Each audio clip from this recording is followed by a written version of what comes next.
Hi, I'm Ralph Roberts, and I've always wanted to be outstanding in my field. That's an old joke about the old farmer who was outstanding in his field. And we're here in one of my fields on the old farm I grew up on out here in Alexander in Buncombe County, North Carolina, in the Blue Ridge Mountains. And I thought I'd talk to you a little bit about hay today. Now, hay, of course, is dried grass. We cut it and roll it up in these big bales here like this one. Looks like a gigantic shredded wheat, but you need about a 55-gallon drum of milk and 10-pound bag of sugar to eat this one, I guess. So we'll leave that for the cows. The hay, of course, on farms we cut to feed the livestock during the winter. Cows, horses, these days goats, and also county commissioners that don't believe in no zoning. We feed them hay also. But I was born and raised on this farm. I was born back in the mid-40s.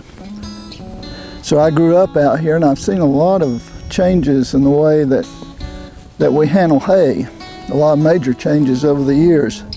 When I was a little boy, about yay high or so, I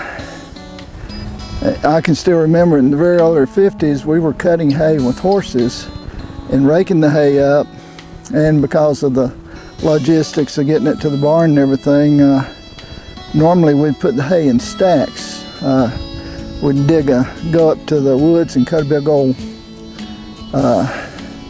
or not such a big old tree, but cut a tree and make a post and put it in the ground, and then we'd stack hay up about 10 or 15 feet. And they were called haystacks. You've heard of a needle in a haystack. Well, we put hay in ours. It was a lot less prickly and easier to handle than needles.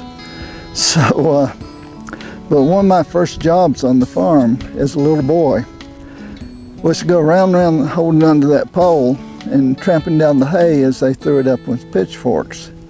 It taught me a lot of agility because you wanted to dodge pitchforks and the hay being tossed at you and all the rest of it. So up until 53, 54, somewhere like that, that's how we put up hay here on the farm and on all the fields we had at that time. Then my dad got a tractor, and we found out about mechanical balers. That's a device, machine you pull along behind the tractor that actually spits out square bales. I'm sure you've seen pictures of those.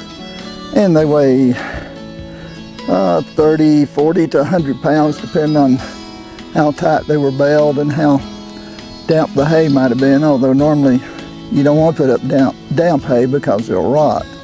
So you let it cure in the field until it's ready to go. Now, we never could afford a baler of our own. But my dad did what farmers did back in those days. He traded labor with neighbors. And one of our neighbors had a hay baler, and he'd come down and bale our hay and help us put it up, and then we'd go up and help him put his hay up, so it was a good trade.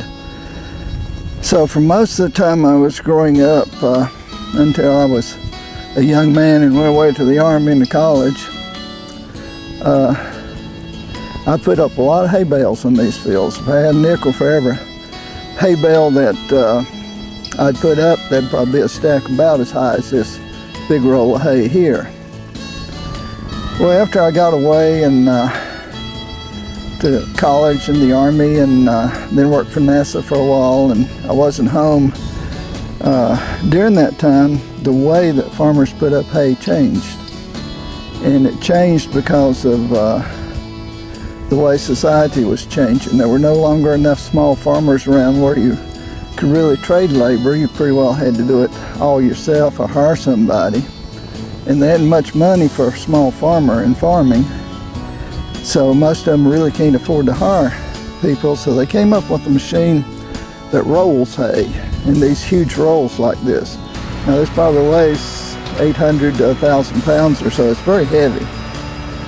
So you need machinery to do it. So you got the machine that automatically puts together the hay, into the roll like this and binds it with, I don't know if you can see, it's got twine on it.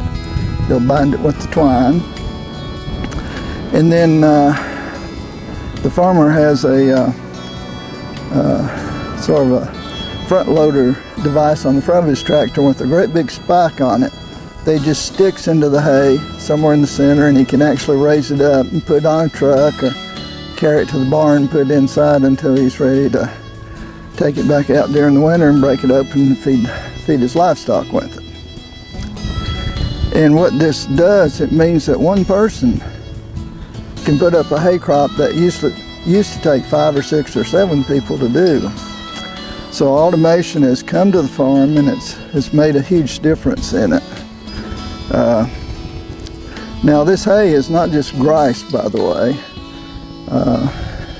In our field here, we have mainly alfalfa, which is a type of very good, nutritious type of hay that cows like to eat.